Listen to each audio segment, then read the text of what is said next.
อบใจตัวเองว่าฉันมาไกลเกินย้อนไปเหนื่อยแทบไม่ไหว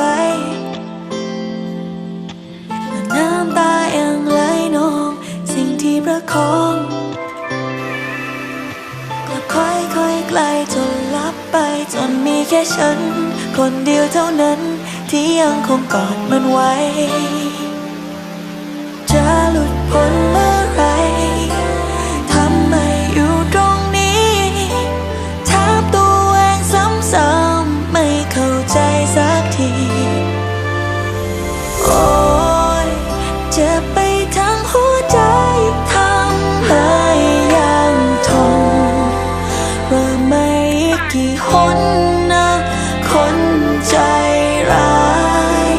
ปวดไปทั้งหัวใจแทบเจียนตายขาดเธอไม่ได้เพราะฉันนั้นหลงใจให้เธอ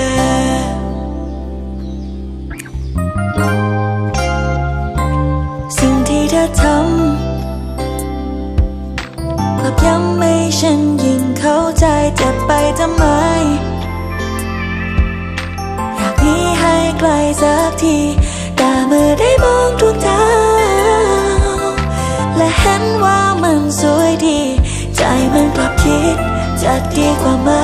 ถ้ามีเธออยู่ตรงนี้จะหลุด